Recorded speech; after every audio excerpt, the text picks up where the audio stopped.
Muito bem, muito bem, muito bem. Estamos ao vivo para mais um show dos Irmãos Caverna. Boa noite. Boa noite a todo mundo aí que está chegando no chat, pessoal que está aí ouvindo a gente pela Shockwave Radio. Começa agora mais um Irmãos Caverna, o programa mais retrógrado do Ocidente, o programa mais pitoresco, mais absurdamente retrógrado da sua web rádio.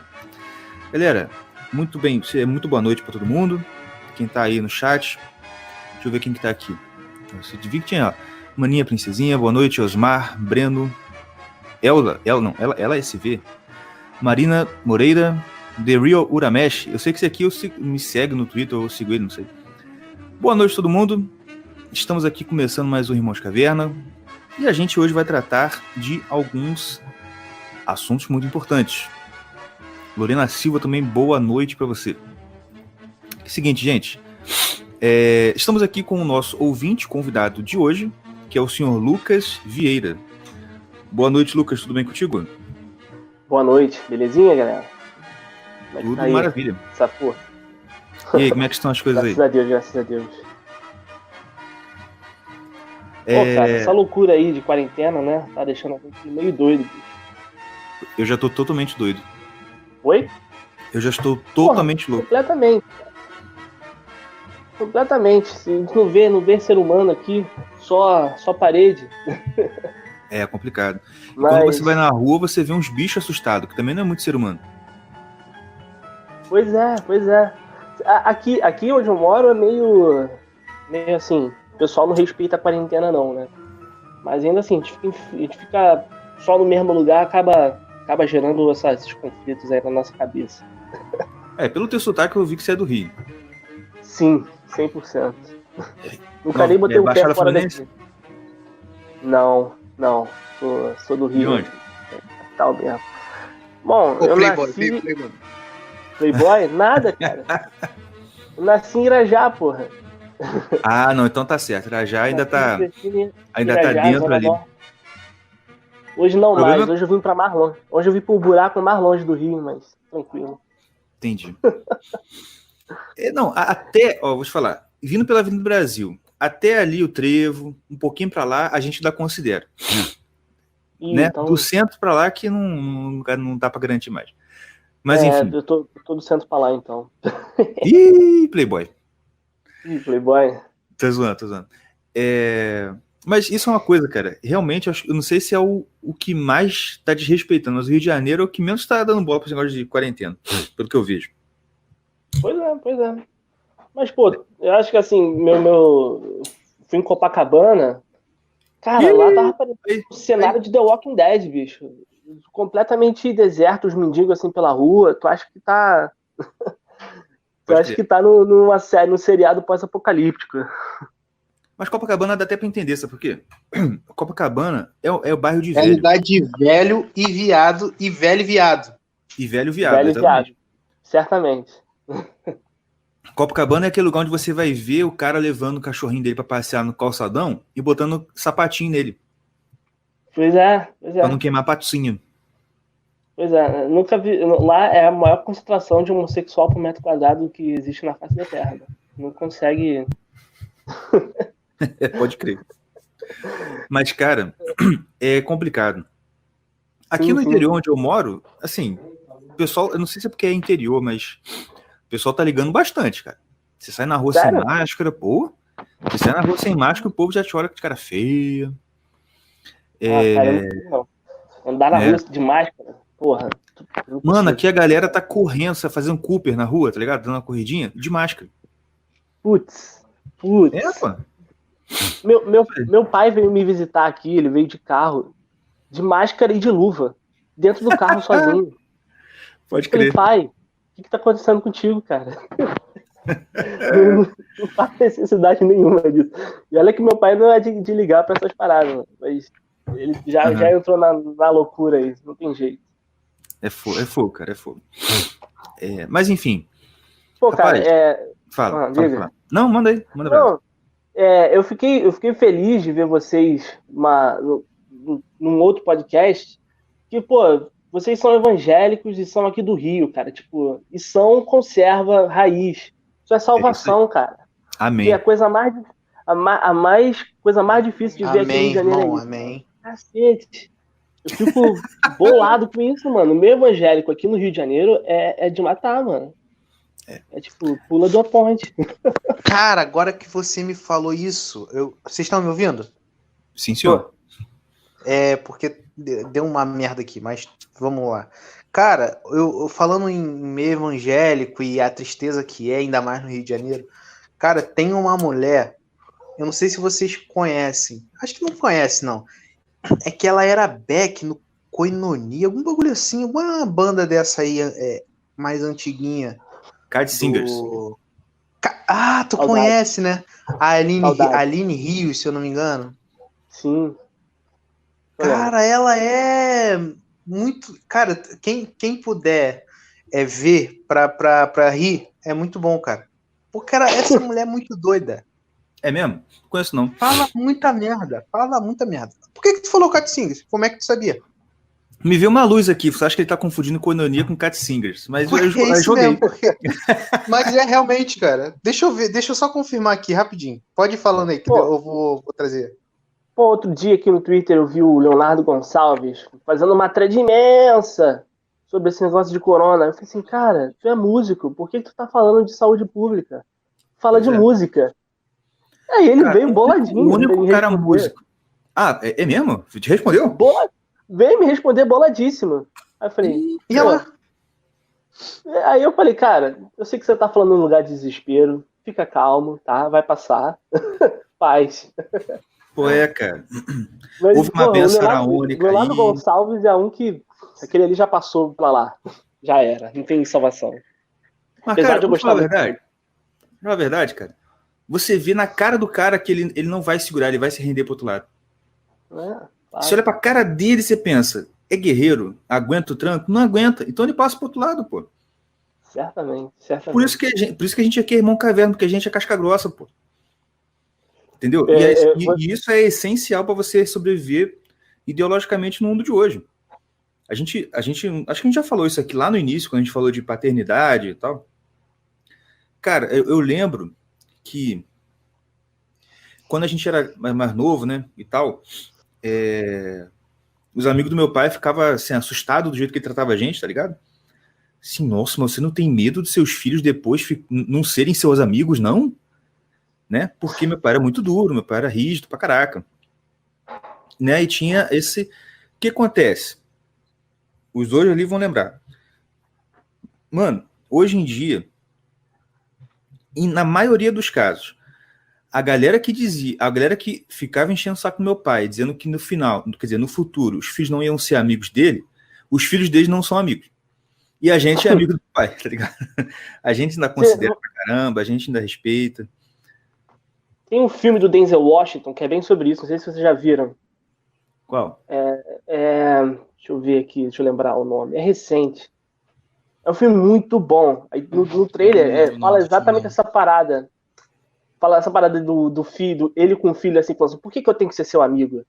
Fences, o nome do filme. Um Limite Entre Nós. Uhum. O filme é muito legal. Que ele fala assim, eu não tenho que te amar, ninguém falou lugar nenhum que eu tenho que te amar, eu tenho que te dar isso, tenho que te dar aquilo, e pronto. É isso, exatamente. Né? Esse filme é muito bom, cara, eu me amarrei. Mas, cara, é recente, 2016. O Denzel é negão, cara. O Denzel é daqueles negão, mas ele é daqueles negão raiz também, tá ligado? Porque... Será? Não sei, ele é um pouquinho é igual aquele moleque do YouTube, não sei se vocês já viram. Quem? Pô, maluco, se alguém te chamar de não gosto de você porque tu é preto. Pô, cara, tu vai ficar chorando? Pô, tu é negão ou o quê, cara? Tu nunca viu esse moleque, não? Já vi. Pois é. Eu realmente não entendo essas paradas. Mas o Denzel Washington, realmente, às vezes ele dá uns red pill aí pra cima desse pessoal de Hollywood. Pô. Não sei até onde vai isso, não. Mas eu gosto dele.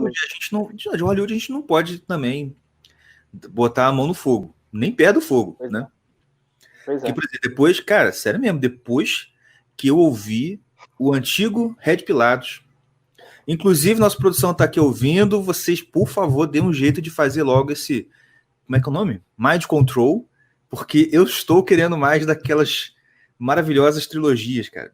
E na moral, depois da trilogia de Pedalwood, meu irmão, eu não consigo mais olhar pro Tom Hanks. Não consigo. Sério. E muitas outras coisas também. Pois é. E assim, eu descobri esses dias do Will Smith, cara. Que nojo. Uau! Cara, você já viu o vídeo do Smith beijando à força o filho dele? Não vi, não. Não, eu não te mostrei. Não mostrei pra vocês, não? Não, mandou não. Maluco, tem vários. Ele pega aquele Jaden. É Jaden, né? Um deles é. Karate Kid, eu fiz o Karate Kid. Maluco, ele pegando o moleque assim pela cara, apertando e trazendo e dando um beijo na boca do moleque. Em entrevista, tá ligado? Só pelo estado que ele largou aquele moleque, já dá pra ver que a coisa não tá boa ali. O moleque parece um cracudo, porra. Pois é. Pior que é mesmo. Cara que eu achava que era... E é o que eu aprendi com um podcast das meninas. E aí a resposta padrão para esse tipo de comportamento é droga. Mexeu com droga. Mas muitas vezes, isso aí, porque... E te falar, eles passam... No caso desse garoto, o próprio Smith já falou várias vezes, todo mundo, muita gente já perguntou para ele em entrevista como é que ele vê o filho dele, né? Porque primeiro o filho dele, que nem se falou, parece um tracudo, traveco, e é muito esquisito, e continua fazendo sucesso. Aí muita gente continua perguntando pro Will Smith como é que ele vê o filho dele, o que ele acha, como é que tá. Pô, é literalmente que merda é essa que tá acontecendo, né? De um jeito muito mais educado. E ele sempre fala, não, é a expressão artística dele, eu apoio muito, e que não sei o quê. Te catar, né, meu filho? Um cara que eu achava que era de boa era o Chris Pratt, né? O Guardião das Galáxias. O Chris Pratt, às vezes ele é meio conservador também, gosta de caçar, acho que ele é evangélico, alguma coisa assim, pelo menos é de origem evangélica. Mas teve um expose aí que deram aí, não sei, alguém que estava denunciando um caso desse de Pedalwood aí, e falaram que o Chris Pratt estava no meio, cara. Eu falei assim, cara, não dá, mano. Eu fiquei assim, cara, não dá, mano. Não fala isso não, cara, eu sou mó fã do cara. Pois é, eu também. Ninguém salva ali, mano. Ninguém não salva. Não. Vou te falar, eu tenho por mim, eu não sei se... Seagal. Verdade. Steven Seagal até hoje, pelo menos, não fiquei sabendo de nada. Pois é. Mas, te falar, O Steven Seagal não fala nada nem no filme dele. Eu não sei se foi as meninas que falaram do Mind Control, mas tu só pode mesmo confiar em quem já tá sendo muito batido, né? Quem apanha que deve estar certo. Porque tu pensar, um tempo atrás, o Mel Gibson é um tempo atrás foi assim, não foi o último, mas foi o último que eu me lembro, que apanhou muito, foi o... Como é que é o nome dele? Respirando no microfone. Desculpa. Shia LaBeouf. Ué, ele o menino. Ele apanhou demais. Depois daquela sequência de filme do Transformers, passou um tempo. Ele apanhou demais. Ele ficou doido. Ele apareceu em vários vídeos. Dizem que o Shia LaBeouf, foi uma dessas crianças que foi molestada ali no meio, né? Ele era a cria do Steven Spielberg. Ele cresceu ali, né? É outro que dá pra ver na cara dele. Você vê na cara dele que ele, né, sofreu abuso. Então, mas eu já vi entrevista dele falando de governo mundial, de como que Hollywood é podre, como que aconteceu esse monte de merda com ele depois de algum tempo. E eu te falar, cara, ele apanhou muito mesmo. Ele teve muita descredibilidade. Caraca, mano. É fogo, né? A gente reclama das nossas elites aqui do Brasil, mas aqui, é uma macumbinha leve. Americano Americano é demônio. Magia negra pra lá. Eu não sei quem que falou isso originalmente, mas é verdade, bicho. Os demônios aqui de Macumba, Zé Pilintra, Pomba. Pô, mano. Até no nome os caras são demônios de série B, cara. Não. Sério mesmo. Porque assim, o Zé Pilinto, você não acha que é um Manchester United? É um 15 de Piracicaba no máximo. Esse aí tu não bota nem medo nem no nome, né, pô? Tranca-rua, pô. Tranca-rua tu já leva, porra. Mas, irmão, cara... É coisa de brasileiro mesmo, cara. É referência lá fora não dá, não pode, pô. Realmente, você vira para um inglês, um britânico, fala que o nome do demônio é Tranca-Rua, ele fala assim, como assim Tranca-Rua? Põe uma corrente na rua? Tem que ir no cartório agendar isso. O cara nunca pegou um engarrafamento, ele não vai entender a referência do Tranca-Rua, tá ligado? Né? Ele nunca ficou, ele nunca pegou o Tinguá, para quem é Nova Iguaçu sabe o que eu tô falando. Ele nunca pegou o Tinguá e demorou 3 horas para chegar no centro do Rio, ele não vai entender o que é isso. Eu acho que se aquela série Supernatural fosse aqui no Brasil, ia ser bem mais rápido. Não ia ter 10 temporadas, não. Os demônios aqui são fraquinhos. Sam e Dean passavam o rodo, mano. Pode crer. Mas por falar em demônio, em coisa, e a gente que é crente... mano. Mas falando aí, eu não sei quem conhece aí desses pastor progressista, né? Esquerdista pra cacete. Tem um que acho que é o mais famoso, já foi mais é o que mais vai em Globo, que é Henrique, sei lá o quê. É um que deu um dente separadinho, sabe? Tem um dentinho separado na frente. Ele... Nem sei quem é, mano. Não, eu esqueci o nome dele. Mas enfim, é Henrique Vieira, lembrei. Meu irmão, mas o cara, o que acontece? Ele é bem pastelzinho, tá ligado? Aquele esquerdistinha, paz e amor, tá ligado? E ele tem um canal no YouTube, um dia eu tava vendo. Aí ele botou num vídeo lá um outro cara falando assim, o nome do vídeo era o título do vídeo, né? Era acho que é Jesus e Travesti, uma coisa assim. Aí eu pensei, é aquele negócio lá, né, que teve polêmica, mas não. Aí eu fui ver. Mano, sabe qual era? Não, peraí. Enfim, aí era uma coisa nesse sentido. Aí fui ver o vídeo, sabe o que o cara tava falando, bicho? Que é tipo assim, que quando Deus está criando o mundo e quando ele vai criar o ser humano, ele vai criar o homem, e aí na Bíblia está escrito, e criou Deus o homem, macho e fêmea os criou, né? Ou em outras versões, homem e mulher o criou. E aí, olha o argumento do cara. Deus, então, ele cria, e quando ele cria, ele tira da sua própria essência e cria o ser humano. E quando ele cria o ser humano, surge homem e mulher. Então, Deus tem dentro dele o homem e a mulher. Então, ele vê... o título é esse. Eu vejo Jesus no travesti. Aí fala que ele vê Jesus, então, porque para ele, quando ele olha para um travesti, quando ele vê aquela figura ambígua, homem, meio mulher, ele vê Deus ali, porque quando Deus criou o homem, ele criou, e aí, homem e mulher. Gostaram? Amei. Show de bola. É fogo, cara. É incrível. Agora, tá ainda dentro desse assunto aí, crente, né? Se vocês viram aí, eu vi um vídeo agora um pouquinho antes de chegar aqui, do Bolsonaro recebendo lá, que ele fica lá conversando com aquele povo na Porta da Alvorada, né? Sim, eu vi. Da velhinha falando a revelação lá, né? Eu vi essa parada. Senhor Bolsonaro. Não sei nem se era velhinha, mano. Não era pra mulher, mas uma tia da igreja tava falando isso. Mas, cara, era aquela tia de igreja legítima, tá ligado? Pois é, mano. Aquela que usa o aleluia como ponto, e se for um reticências, é aleluia, tá ligado?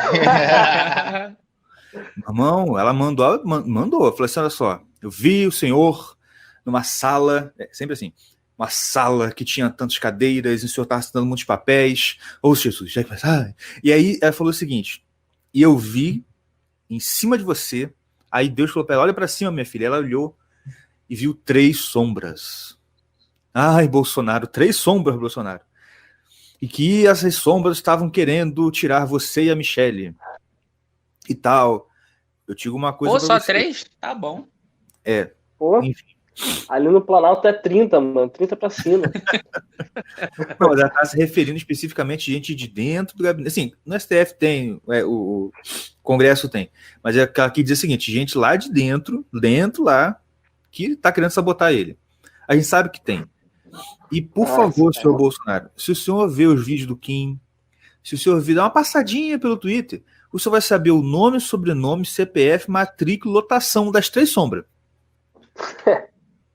Tá bom? Pois é. Por favor, escute, por favor. Até Deus, Deus tá falando com o senhor na sua cara. E até que ele chorou, só me engano, ele tem até uma chorada, que acho que ele esfregou o olho ali, né?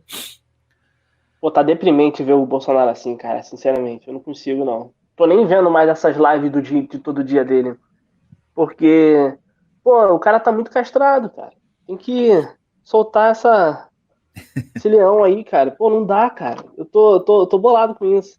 Desde o dia que prenderam, desde que começou esse negócio de PF na casa de bolsonarista, cara, isso aí tá... Não aguento ver isso, sinceramente. Não elegemos ele pra isso. Eu entendo, cara. É verdade, tá foda mesmo. Aí o Arthur aqui mandou um recadinho, só antes da gente continuar. Vejam um documentário Fall of the Cabal, da Janet Osbald, né? Então fica a indicação aí. Mas é o seguinte, olha só, isso aí até, eu não queria entrar nesse eu não queria, né? Eu não tava pensando em falar dessas coisas, mas tá muito acalorada ainda essa treta, né? Sim, essa polarização, vamos dizer assim, na direita, né? A galera que tá cobrando, tá falando, pô, não aguento mais, Bolsonaro tá castrado, Bolsonaro tá frouxo, e a galera que tá defendendo. Eu concordo com os dois lados, tá? Sendo aqui bem Dilma, bem Decotelli. Falar nisso, né, cara? Decotelli. Mas voltando, depois a gente fala dele. No sentido seguinte, eu sei que tá fogo, eu sei que tá terrível. De verdade. Eu tô acordando todo dia cedo, antes das 6, eu falei pra minha esposa porque eu quero me disciplinar, mas é porque eu tô fazendo um cafezinho pra ver se o pessoal do CPF chega. Porque eu não quero deixar o pessoal aqui, né, 6 horas da manhã. E tá difícil. Eu sei que é um risco realmente da gente sofrer muita retaliação terrível por conta disso. E é o seguinte, eu não vou também aqui, não, xadrez 4D, tudo sob controle. Cara, não tá. Eu sei que não tá. Tá na cara que não tá. No entanto, porém, contudo, todavia, eu também acho o seguinte, como a gente apenas pode fazer, o que a gente pode fazer de fato? A gente pode cobrar, a gente pode fazer o nosso... o Arthur deu o nome das 3 sombras aí, ó, tá aí. O que a gente pode fazer? A gente pode fazer o que a gente está fazendo de verdade. Assim, já tá, né? A gente se manifesta, a gente usa uma de expressão, a gente não tem medo de represália e manda brasa. Só que eu só peço pra galera ter um pouco de calma por 2 motivos. Primeiro, porque a gente tá ferrado, gente. A gente tá super ferrado. E não vai adiantar, né? Não vai adiantar se preocupar. Então, se a gente já vai se ferrar, pelo menos não se preocupe. A gente vai se ferrar. Agora, outra questão para não se preocupar é o seguinte. Não sei quem já viu aqui aquele filme A Hora Mais Escura. Não, desculpa. É O Destino de uma Nação. É porque em inglês é The Darkest Hour. É um filme do Churchill. Fala sobre o Churchill. E lá naquele filme, eu tava pensando muito esses dias sobre isso. Ele tava lá pro povo. Nós vamos vencer! Vitória! Vamos ganhar esse cara! E nos bastidores, o povo, meu Deus, esse Churchill é louco, a gente tá perdendo, França já se rendeu, e a gente tá perdendo tropa pra caraca, meu Deus, tá tudo desmoronando. E lá, era o Hitler chegando. E ele tava, vamos vencer! E ele também tava apavorado, você via no filme. Quem puder ver esse filme, veja. Eu acho assim, eu acho que é o seguinte, eu sei que a gente, assim, não é que a gente tem que ficar defendendo ali, só você pode expressar sua raiva do jeito que você quiser. Só que é o seguinte, a gente, perdi meu raciocínio, peraí. Se o Churchill tivesse, porque às vezes parece que a galera quer que a galera do governo fale assim, gente, estamos perdidos, vamos nos ferrar, já era. Mas, cara, o papel deles que estão do outro lado é passar segurança. É falar assim, não, vai dar certo. Confia, vamos lá. Isso é o papel deles. E também é o papel de vocês falar, pelo amor de Deus, Né? Porque, assim, com certeza, se na época do Churchill tivesse Twitter, já iam ter feito aquele meme do cachorrinho sorrindo enquanto tudo pega fogo. Já viu? Com a cara dele. Porque ele tava daquele jeito, tudo pegando fogo, tudo desmoronando, ele lá, victory, victory. E assim, então, gente, vamos ficar calmos, vamos confiar em Deus. Vocês não são crentes? Vocês não são cristão, católico?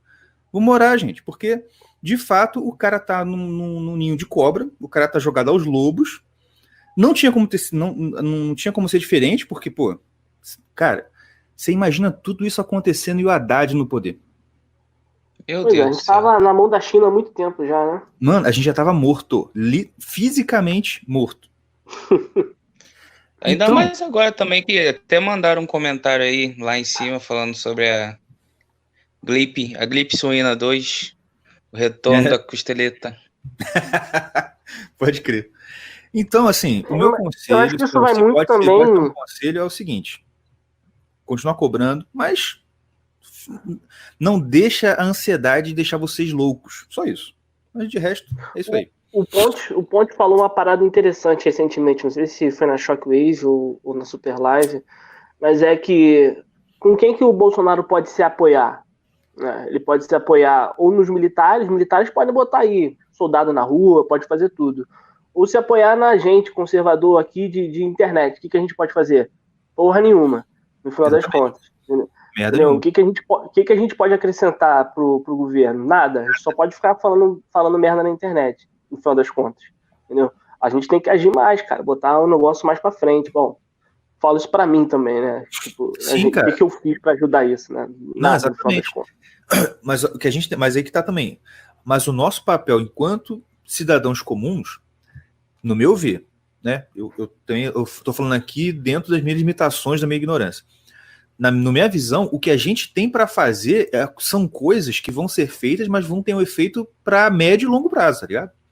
Sim, Por exemplo, eu tenho um amigo aqui na cidade que também é conservador, red pilado, tal, empresário, e a gente está conversando já há algum tempo em fazer aqui um instituto, uma associação, uma coisa no sentido de criar um grupo de estudos, etc e tal. Dentro do que eu sei fazer, do que eu acho que eu posso fazer, eu vou fazer isso aqui. Mas isso não vai afetar agora, imediatamente. Não vou tirar o Ramos, eu não vou tirar o Short, eu não vou tirar o André Mendonça, que é um paspalho lá também. Entendeu? Eu não vou ter efeito prático na política de agora, mas é uma coisa que vai ter para o futuro. Entendeu? E é por isso que eu falo também para a galera se acalmar um pouco. Sabe por quê? Porque quando você está desse jeito, todo preocupado, o mundo vai acabar, não sei o quê, você, por exemplo, não consegue parar e, como eu falei, ver a live do Instituto Borborema, que estão fazendo o lançamento da formação básica deles, estão cheios de lives sensacionais, que se aprende pra caramba. Entendeu? Inclusive, eu tô querendo chamar alguém do Instituto Borborema aqui, porque a galera precisa conhecer esses caras. Então, assim, uma das coisas que você pode fazer e que vai ajudar de fato o Brasil, mas vai ajudar daqui a décadas e décadas, é estudar, se formar, ser uma pessoa mais inteligente. Porque é o que o velho sempre falou. O Brasil é o único país que acha que você primeiro resolve sua vida, depois você vai estudar e virar uma pessoa inteligente. Não, cara, é o contrário. Você não vai resolver os problemas da sua vida, portanto, você não vai resolver a sua vida nada enquanto você for burro. Então estuda, cacete. Pois é. Tem que estudar muito aqui pra gente conseguir entender, porque o Brasil não é pra fracos. Entender o que tá acontecendo aqui, cara, só daqui a 50 anos mesmo. E a parada também, tipo assim, uma coisa que a gente tem que tentar entender é o seguinte, que, por exemplo, dentro do meio evangélico, entendeu? Como você falou, a gente aqui nem era a nossa intenção no início, mas a gente acabou provocando um certo debate dentro do meio evangélico, vamos dizer assim, né? A gente está sendo um ponto diferente das vozes evangélicas / protestantes na internet. Sim. Eu, pelo menos, não conheço a galera que tem a linha que a gente tem. Eu tenho um. Até tem, mas é muito. É aquela maioria silenciosa, né? A famosa maioria silenciosa. Eu tô falando de gente que tem um canal, que tem um perfil. Eu sei que a galera que tá nas igrejas, a tia do Zap, a tia da Assembleia, a tia da Batista, elas concordam com a gente, que eu vejo isso na minha igreja. Na minha igreja, eu sei de um monte de gente que concorda comigo. Só que o doido que fala só eu. Quem toma pedrada sou eu, quem toma bronca sou eu. Quem fica lá, o pessoal enchendo o saco no WhatsApp, sou eu. Mas todo mundo concorda comigo. Eu sei. Porque vem falar para mim depois, pô, cara, Caio, eu acho que você falou é isso mesmo, poxa vida. Mas quem fala que então pedaço sou eu, é o doido, entendeu? Mas o que eu tô falando é assim, mas a maioria silenciosa, ela ainda é silenciosa, infelizmente. Né? Então, que esse podcast aqui, se for servir para alguma coisa, sirva também para você que é crente também. E tá de saco cheio dessas lideranças que ou é socialista doido, ou é progressista, ou é isentão frouxo, faz um canal também, pô. Chega junto, vamos bater um papo, vamos ver se a gente faz parceria no que a gente puder ajudar você, mas bora lá, entendeu? Mais uma outra coisa que eu quero falar também. Já tá acabando o nosso tempo aqui. É que uma coisa que a gente tem que entender é o seguinte, por que é importante nesse momento a gente abaixar um pouco os ânimos e se capacitar, estudar, se preparar. Por quê? Porque a gente está vivendo um momento de ruptura. A conjuntura internacional, a gente está vivendo um momento histórico de mudanças históricas. Então, se daqui a 10, 20 anos, se a gente ficar nesse mesmice, daqui a 10, 20 anos a gente não vai ter contribuído em nada. Se a gente se preparar e se a gente tiver a oportunidade, a gente pode ser uma pessoa que daqui a um tempo vai ter um papel importante. Porque a gente está vendo uma época de um shift em muita coisa na história. Dado, assim, por todo esse burburinho. Por exemplo, quem está fazendo o curso de Primeira Guerra do Flávio Morgan, lá do Guten Morgen, eu estou fazendo. Cara, tu vê como que aquela conjuntura toda que ele fala da Primeira Guerra é realmente muito parecida com o que está acontecendo agora. Pois é. Ou seja, é também um momento de ruptura e de quebra. Então, gente, bora lá. Vamos meter a bronca, porque a gente não pode deixar esse momento passar. Eu estava pensando exatamente nisso quando começou esse arranca-rabo aí entre a China e a Índia. Eu estava pensando, pô, se as duas potências atômicas, né? Então, se uma começar a ameaçar a outra, vai entrar os Estados Unidos, entrar a OTAN, entrar a Rússia, entrar todo mundo ali no meio, daqui a pouco é uma guerra mundial, facilmente. Só com aquela confusão ali. Pode crer. Exatamente. Lucas, muito obrigado pela sua participação. Valeu. Tamo junto e muito a gente... Obrigado. Então, obrigado pela colaboração. Valeu? Valeu, um abraço. Abraço. Valeu, professor. Abraço. Então é isso. Agora a gente vai conversar aqui com o nosso convidado, que eu tô conferindo aqui se ele já tá aí. Mas é isso aí. Como é que vocês estão aí do outro lado, gente? Tranquilão. Do lado de cá. Muito bom. Rapaz, agora que eu vi que eu não dei o link pro convidado. Desculpa, Boa. produção. Caraca, meu Deus. Peraí, gente, calma. Ao vivo é isso. Ainda mais com um apresentador igual eu. Vou falar pra ele aqui. Pronto, daqui a pouco ele tá no ar. Mas hoje a gente vai falar com o Jefter Percy, que é o técnico de futebol do Nova Iguaçu Esporte Clube. É Esporte Clube mesmo? Eu nem sei. Não. Não. Não é mais no Nova Iguaçu, não, cara. Ih, não é mais do Nova Iguaçu. Não, ele é agora tá na divisão de base do Resende. Na divisão de base do Resende. Do Resende tem parceria com o Lyon, lá da França. Da França. Olha só. E eu falando rapaz, que ele é do Nova Iguaçu. Ó. Ainda bem que ele não tá aqui para. Foi tudo friamente calculado. Meus movimentos são friamente calculados. E a gente vai conversar aqui sobre futebol. Eu vou falar da perspectiva da bola, porque é o papel que me cabe nesse esporte. Mas os outros dois ali sabem bastante, então vamos lá. Sei bastante, mas não é nada, né? Mais ou menos. Eu acho engraçado que a gente está tendo uma conversa aqui nos comentários, o pessoal está tendo uma conversa totalmente diferente. Não sei se tu tá vendo aí. Não, tô vendo não. O Ponte que adora falando de... estão falando sobre o negócio da máscara. O nego tá tomando multa com a máscara agora, se tu sair sem máscara? Não, mas aqui é porque na cidade, pelo menos, não. Aqui também ainda não, né? Na real, aqui não tem nem polícia, nego vai dar multa aqui. Não, assim? Mas lá no centro aí, tem lugar que você entra quando você tem uma barreira que você só pode entrar de carro com máscara, dentro do carro. É verdade. Não, isso eu tô ligado. Mas isso é só mesmo indo pro centro, aí é outra coisa. E é aquela parada, né? Aqui, essas coisas só vai funcionar aqui quando o traficante falar que tem que ser. Aí, nego usa. É verdade. Estamos aqui Fala com aí, o Jeff. E aí? Tudo bem? Tá me ouvindo aí? Tá tudo bem? Estamos ouvindo tudo bem, graças a Deus. Show de bola. Rapaz, hoje a gente vai falar então sobre futebol. O Jeffter é técnico, treinador das divisões de base do Resende, que tem uma parceria com o Lyon, tá certo? Arthur. Perfeito. Tá vendo como é que esse programa está atualizado? Traz informações corretas. Atualizado ao vivo. Não, porque antes, Jeffter, porque antes de você entrar, eu falei que você era técnico do Nova Iguaçu, porque era o que eu lembrava.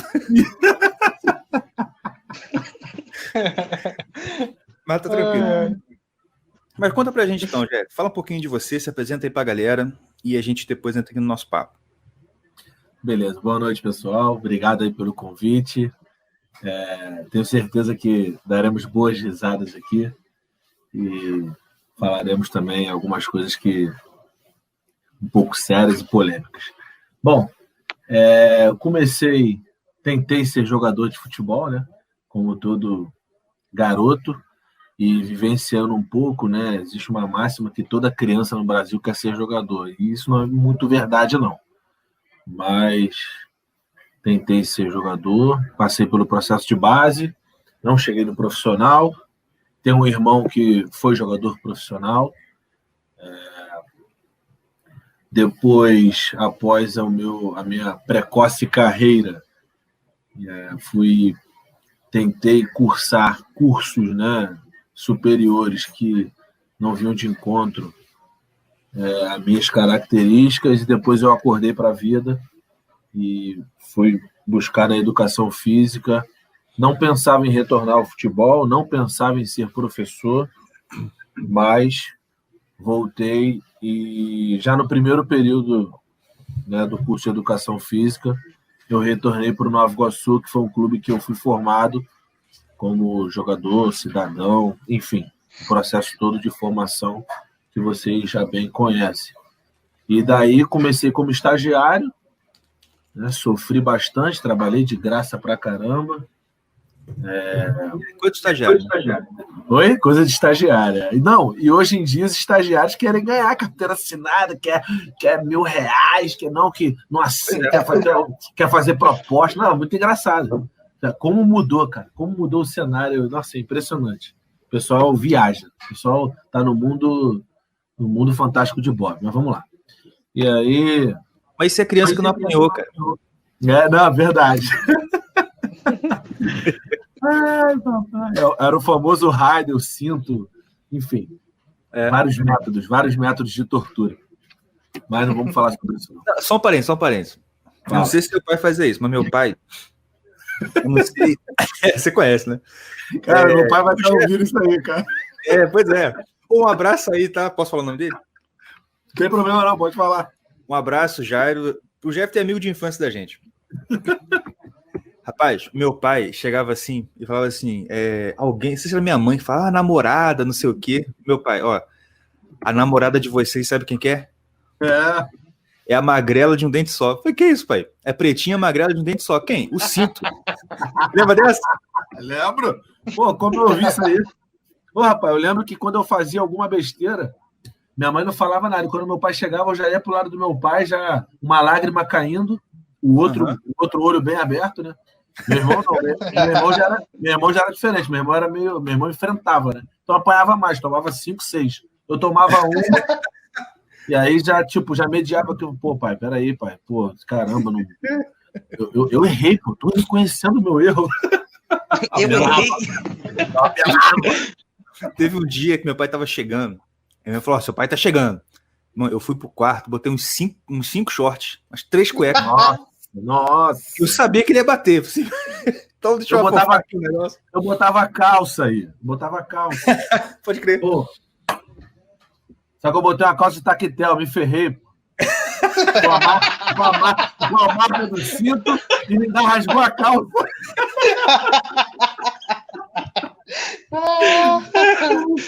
Mas, enfim, aqui estou vivo.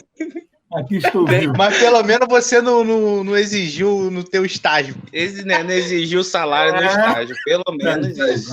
Verdade. Somos raiz, não somos Nutella. Mas vamos lá. Exatamente. E aí, depois do processo de estágio, né? E aí você começa a entender que se você não...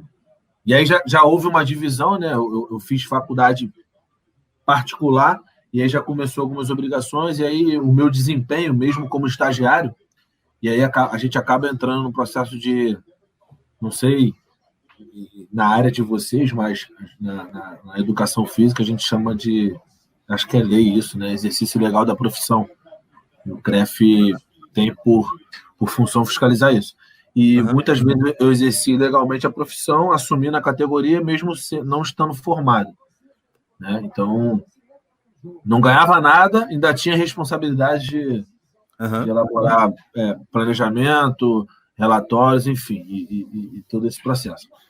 E aí, comecei no estágio no futebol, dava aula de natação, aula não, né? Era estagiário de natação, estagiário de musculação, às vezes eu dava algumas palestras pela minha vivência na base, né? Até mesmo na faculdade eu era um dos citados e tinha que dar alguns exemplos práticos. Então sempre sobrava. Sorteio eu era o primeiro a falar, então eu sempre tive essas... E eu nunca tive dificuldade de falar em público, tal, mas até pela minha educação, né? A vivência de igreja, participar sempre, não sendo líder direto, né? Mas sempre tendo que falar, dar opinião e às vezes opiniões muito, muito erradas, mas as pessoas queriam nos ouvir. Né? É normal. Normal. E aí me formei, larguei um pouco a natação, gostava muito de natação, só que estava num período de natação e musculação, né? O mercado estava se expandindo muito, estava abrindo muitas academias e poucas academias tinham estrutura de natação, pelo custo, né? O custo-benefício, né? A manutenção da piscina é bem caro. Trabalhei na Saúde 2000, depois rodei um pouco e o foco ficou mais no trabalho particular. E aí me formei na extinta, graças ao MEC Dilma Rousseff, na extinta Universidade Gama Filho. Desculpa falar de política. Fica à vontade. Soubemos de alguns relatos lá do DCE, enfim, participei também de alguns movimentos dentro da universidade, mas quando eu percebi que uma andorinha não faz verão, eu corri, fui me focar fui desenvolver minhas competências individuais e sair um pouquinho do cenário, porque é só lorota e infelizmente a gente acaba sendo influenciado e ainda bem que eu acordei. Mas após a minha formação, eu trabalhei em todas as categorias, menos o sub-20, então trabalhei do 13 ao 17 como preparador físico. Me formei em 2010, 2011, que eu fiz os dois cursos. Eu fiz bacharel, terminei bacharel e concluí a licenciatura em 2011. E aí, o MEC, a cada ano mudava o currículo, e aí, ao invés de ajustar as matérias, não, aumentava-se matérias. E aí, por crédito, né? Então tinha que pagar crédito e tal. E aí eu fui ter estágio 4. Pô, nunca vi isso. Mas fui ter estágio 4. Aí abriu mais um semestre para mim. E aí eu terminei. Teve gente que fez bacharel em 3 anos, saiu e nunca mais voltou. Mas eu falei, quer saber? Vou fazer logo os 2, que eu estou apto. Trabalhei em escola, né? Você tem que ser licenciado para a escola. Sim. E bacharelado. E aí me formei. Depois de 2 anos, 2011, né? Em 2013, tive convite para ser auxiliar técnico, mas já tinha colocado a minha pretensão de ser treinador. E em 2014, assumi meu primeiro trabalho como treinador. Tenho 6 anos como treinador apenas. 2014, 2015. E aí, 2016, 2017, fui ao Sub-17. 2018, em janeiro, fui à Copa São Paulo como auxiliar técnico. Antes eu tive uma passagem no auxiliar profissional em 2015, na preparação do campeonato, pelo Nova Iguaçu Futebol Clube. 2018, iniciei no Sub-20, após o término do campeonato, que o Sub-20 acaba, e aí começa o 17 e o 15.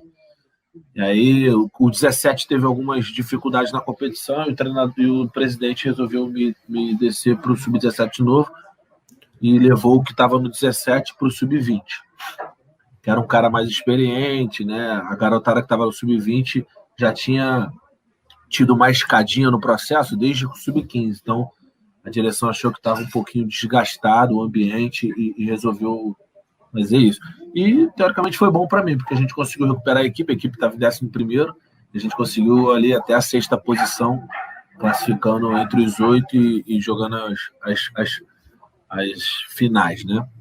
E após isso, eu tive uma passagem pelo América no profissional como auxiliar técnico. O treinador era meu amigo Gilney Barreto, ex-jogador de futebol, um cara experiente, competente, apesar de novo.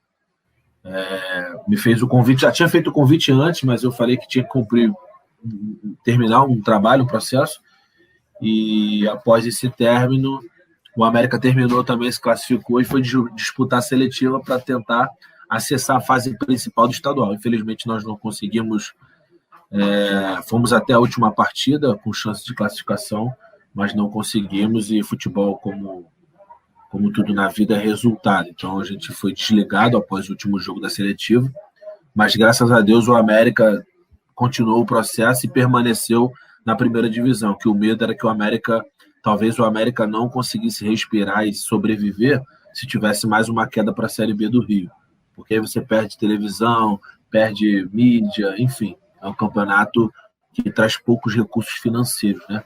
A gente sabe que a maioria dos clubes, o América é um deles, e outros aí grandes e pequenos estão quebrados no cenário do Brasil. É muita coisa que se paga e pouco benefício. E a TV detém grande parte dos direitos, né? E é o que movimenta mais. A gente acha que é o torcedor e ao estádio, não é. É a TV, ainda é a TV. E os clubes agora estão se movimentando para conseguir isso de fato, eles que decidam, né? Acabar o monopólio. É isso que o Flamengo tá querendo encabeçar aí, não é? Cara, o Flamengo, o que acontece? O Flamengo, a saída do Flamengo lá e o Vasco lá, com essa turbulência no governo, não foi vista positiva com os clubes, né? Porque a minha visão, eu tenho uma visão, cara, que eu acho que, se você for ver os cenários, cortando a minha apresentação, se você for ver os cenários na Liga Espanhola, Liga Italiana, Liga Inglesa, né, os clubes passaram de instituições, né, políticas, né, de conselhos, naquela questão toda de que, família, e aí vai passando de o império, como foi muito tempo o Vasco, e passaram para clube empresa, né, cara? Eu não acredito. Na Espanha, o Real Madrid e o Barcelona não tem esse vínculo, porque são duas agremiações aí centenárias e tem muita gente envolvida, a torcida é grande. Então, acho que o Flamengo e Corinthians aqui no Brasil não vão passar por esse processo, né? Não vão passar por esse processo de virar clube empresa. Mas o Atlético Paranaense é um modelo que caminha para isso. Os outros clubes, né? O São Paulo, Botafogo, talvez. Né? Eu vou falar os grandes clubes e o restante a gente vai botar numa zona intermediária. Porque, enfim, tudo vai do retorno que você tem, né, cara? Então, o Flamengo, se você botar Flamengo e Botafogo, quem vende mais camisa? Se você enumerar 10 itens, o Flamengo ganha de 8. Falando de mercado financeiro, né? Falando desse repertório de venda, de negócio. Então, como é que o Botafogo quer que iguale a negociação com a TV? É impossível, não tem como. O Flamengo, ele tem aceitação dentro do estádio e o Flamengo tem aceitação fora do estádio, no exterior. Então, assim, os clubes vão ter que se virar para estruturar as suas marcas, vão ter que prestar, os relatórios ficarão mais apertados, né? E até o governo tem parcela nisso, que o governo está tentando. Aí é a briga, né, cara? Porque existe muita coisa política no futebol pro lado do mal.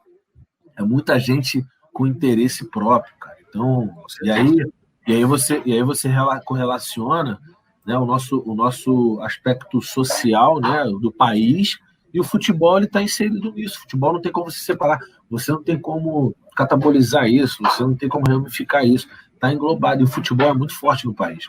E o Brasil, O Brasil não é Uruguai, o Brasil não é a França, o Brasil é o continente, o Brasil é gigante, cara.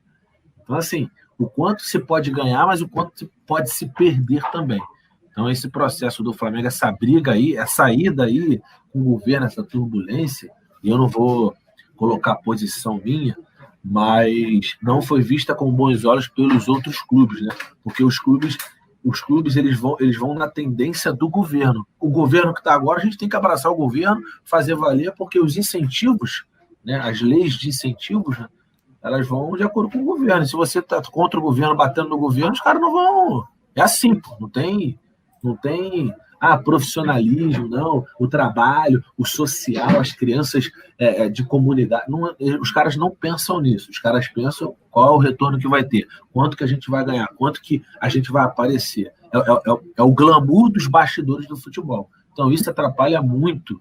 Nosso futebol é muito forte, mas isso atrapalha muito o andamento e o desenvolvimento do nosso futebol. Já andou muita coisa, mas ainda tem um caminho bem longo. E só para terminar a minha apresentação, hoje eu estou em Açaí do América e recebi um convite, fiz um processo, foi o primeiro processo seletivo, né? Tive reunião, tive entrevista à distância, tive entrevista em loco, né? Fui até lá e os donos lá do clube, né? Aí eu já vou falar um pouquinho de como é o processo lá. O Rezende hoje, ele não responde, né, ao estatuto do clube. Um grupo de investidores arrendou o Rezende e é como se comprasse, né, as ações, né? Então é detentor de 51%. Então o presidente ele tem uma figura política lá, mas ele não dá pitaco em mais nada e tal, e é tudo um grupo de investidores que eles estão com a Pelé Academia e a Pelé Academy, né, como queira dizer.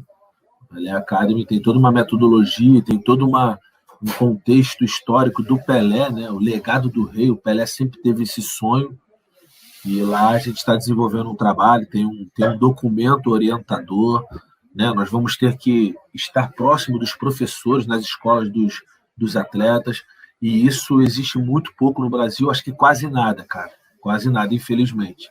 Né, esse acesso do treinador com o professor, com os pais, né, essa questão da assistência social, isso tem mudado muito, mas ainda é um tabu, ainda existem falas que o futebol é apenas dentro do campo, e a gente não sabe. Por muito tempo o futebol se resolveu fora do campo, né? Antigamente a gente tem algumas linhas de estudo, alguns estudiosos que eles denominam a pedagogia da rua. Então, a gente não vai ter mais jogador como o Ronaldo, como o Zico, jogadores que tinham o início do processo vindo da rua, da pelada, de jogar descalço, do golzinho, daquele chão batido, aquele campo batido. Hoje você tem grama sintética, hoje você tem... Então, para resumir, a gente acreditou muitos anos no Brasil, né? No Brasil se trabalha muito por captação, você pega quase que pronto, né? Então se forma pouco. Acredita-se que o jogador no Brasil brota. E a gente vê outras escolas aí formando, preocupados com esse processo de formação dentro e fora do campo. E aí a gente não entende por que o Brasil não ganha mais Copa do Mundo, por que os nossos times estão muito inferiores. Aí tem a questão do mercado, né, da economia, não tem como competir com o mercado de fora. É surreal o que acontece lá fora. E o Brasil sofre muito disso pela questão social, né, cara? Baixa renda, enfim, os acessos, a pouca educação dos pais, né, do contexto familiar. Então, isso prejudica muito. E a Pelé Academia fechou uma parceria com o Lyon, né, da França. E o Lyon, não sei se vocês têm o conhecimento, mas o Lyon é o terceiro clube formador no mundo. É o clube que mais forma jogadores, né? Faz essa transição da base para o profissional. O primeiro, se eu não me engano, é o Real Madrid. O segundo é algum time inglês, que eu não me recordo o nome. O Barcelona está entre os 5, né? E o Lyon é o terceiro clube formador. E fecharam essa parceria. O Lyon tem o direito de qualquer jogador que despontar através da Pelé Academia, que é o que rege agora o Resende Futebol Clube, o Lyon tem o direito de escolha, né? Se ele quer ver primeiro esse atleta, para depois o atleta, se não houver interesse deles, e aí, pesquisando o mercado, eles passam adiante a negociação. Então é isso, hoje eu sou o treinador do Sub-17 do Resende Futebol Clube, que tem por domínio a Pelé Academia, né? A gente tem toda a metodologia da Pelé Academia, e tem essa parceria com o Lyon na França. Maravilha. Aqui, deixa eu perguntar para você que tá dentro do meio, está no meio, né? Trabalha diretamente com essa parada. Sim. Vou fazer uma pergunta. Você está falando aí daquele processo que não é mais aquela coisa, né? Aquela coisa romântica do futebol de antigamente, da coisa do talento, aquela coisa meio que romântica que a gente sempre ouviu e até pensou que fosse assim. Mas você acha que com esse processo de profissionalização, de a empresa se tornar uma parada bem industrial, vamos dizer assim, né? Não sei se a palavra é correta. Essa coisa mais profissional e menos amadora. Isso aí você acha que o Brasil tende a continuar sendo, ou voltar a ser, né, pelo menos assim, isso tende a beneficiar o futebol brasileiro, ou com isso você acha que o Brasil vai acabar entrando no molde do futebol dos outros países, ou a gente ainda vai ter um diferencial nesse novo modelo? Ou a gente só tinha um diferencial na época que esse modelo era mais romântico, vamos dizer assim? Cara, o futebol,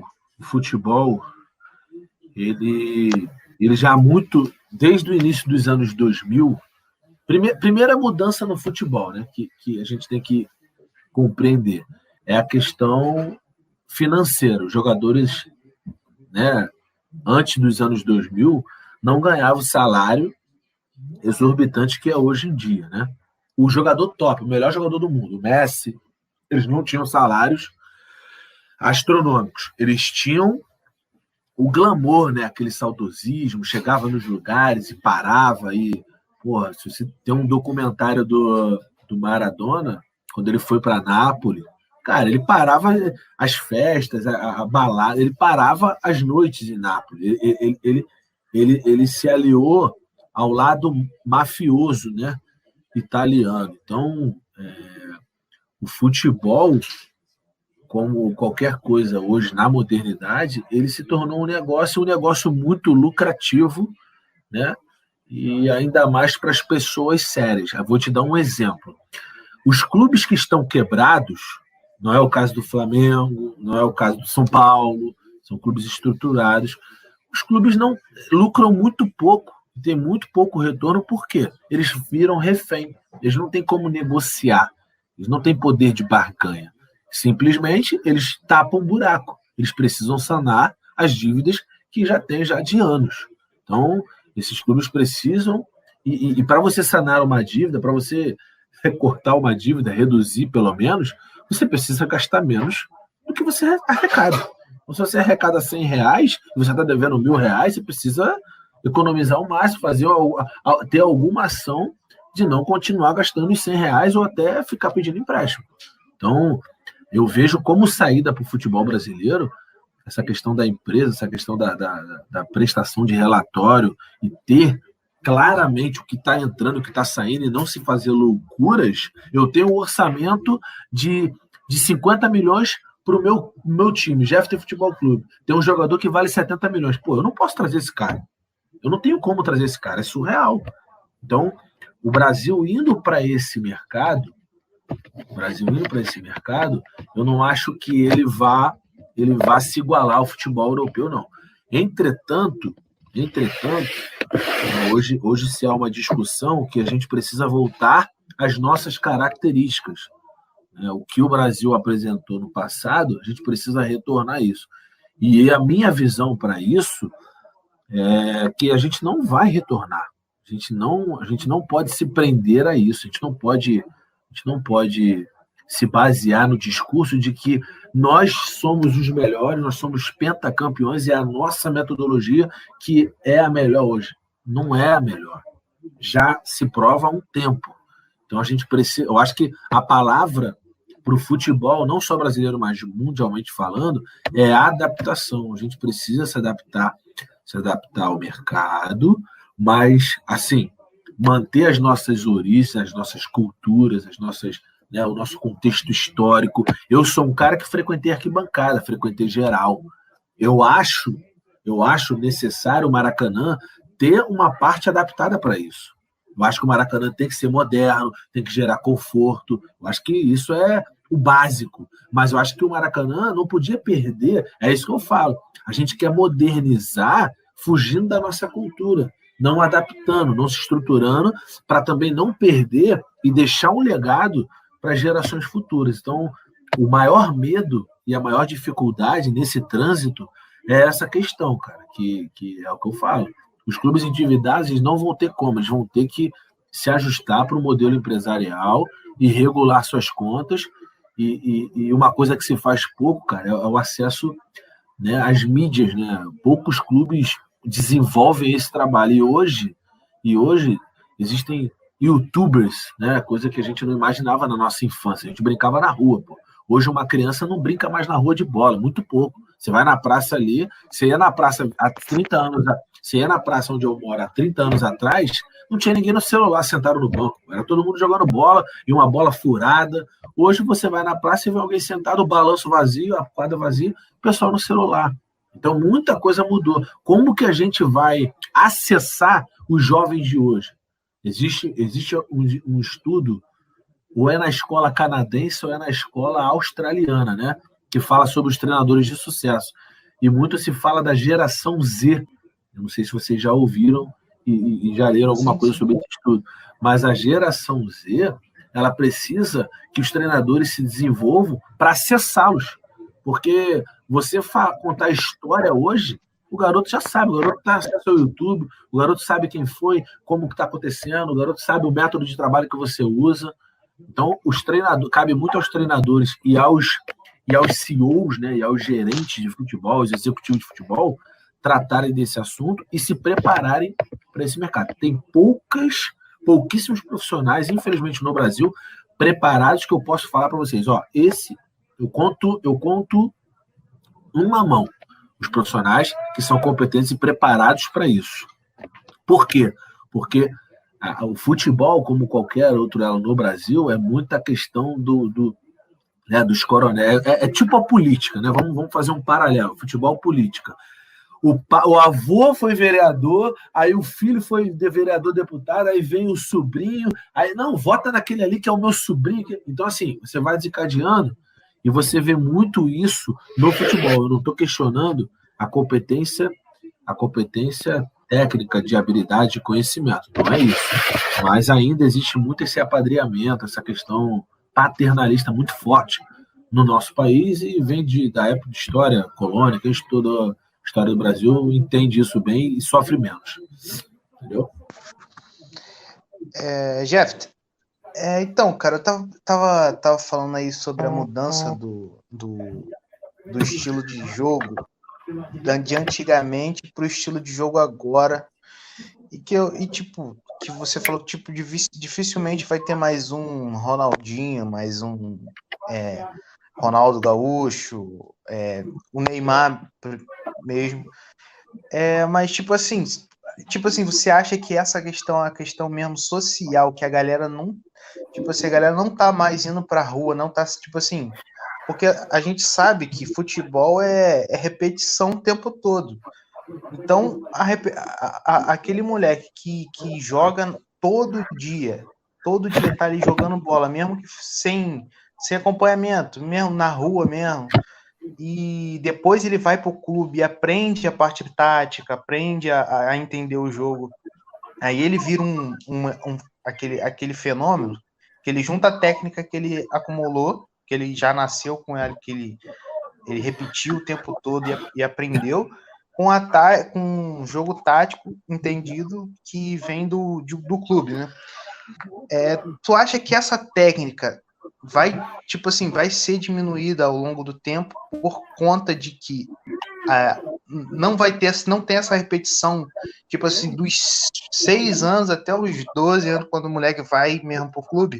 Tu entendeu minha pergunta? Que tipo assim... Entendi.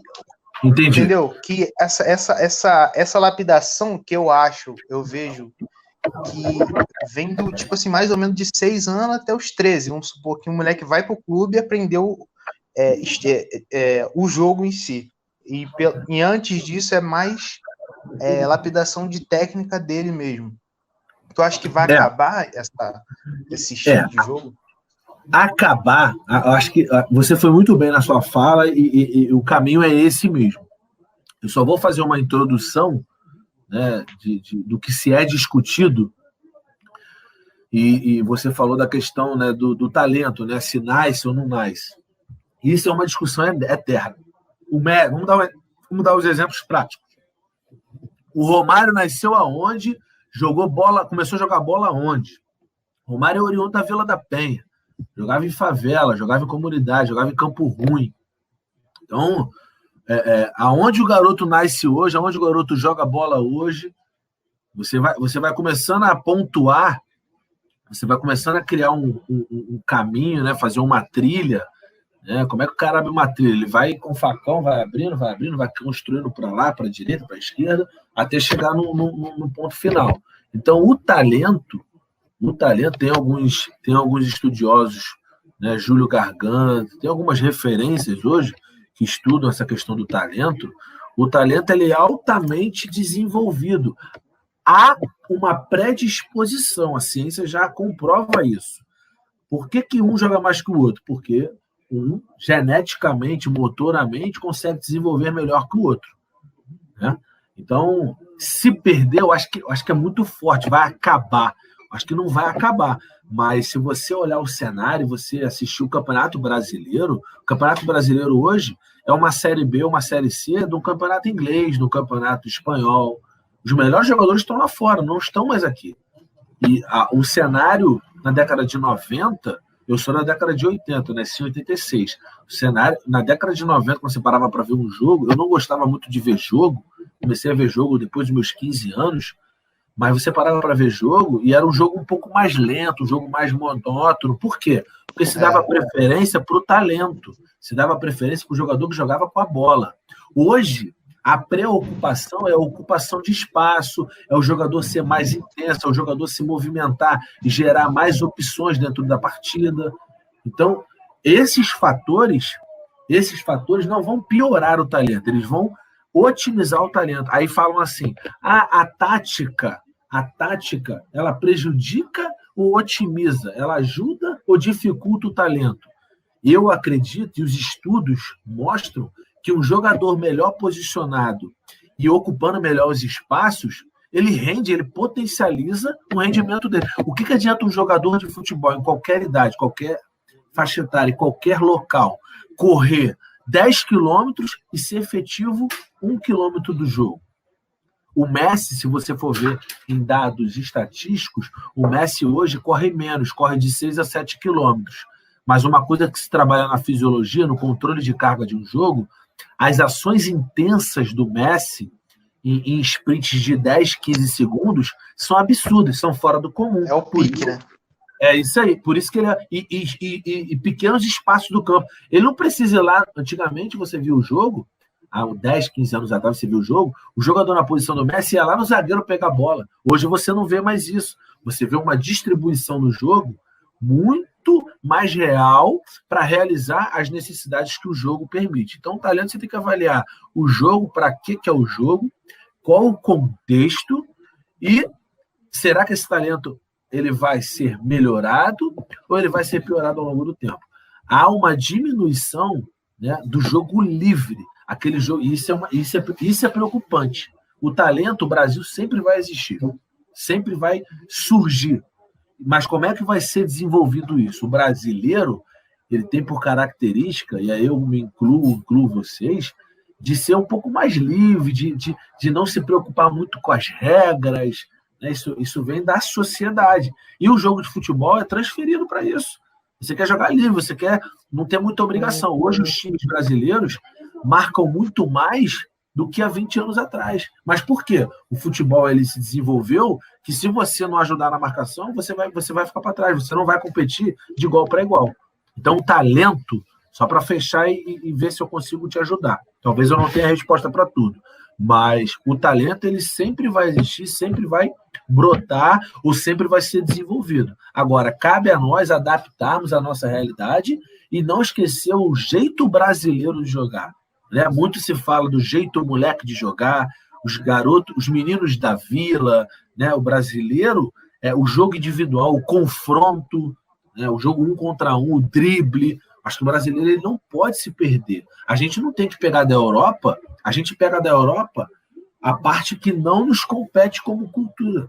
A gente tem que pegar da Europa a organização, a seriedade, a estruturação de competições, um pouco melhor a divisão do valor das competições. Isso a gente não faz, mas a gente quer pegar as competências técnicas do jogo, que a nossa, isso não é vaidade, mas é uma realidade, a nossa é melhor. No mundo, a nossa é melhor. A sul-americano, brasileiro, o argentino, uruguaio, ele tem essa coisa do jogo livre, né?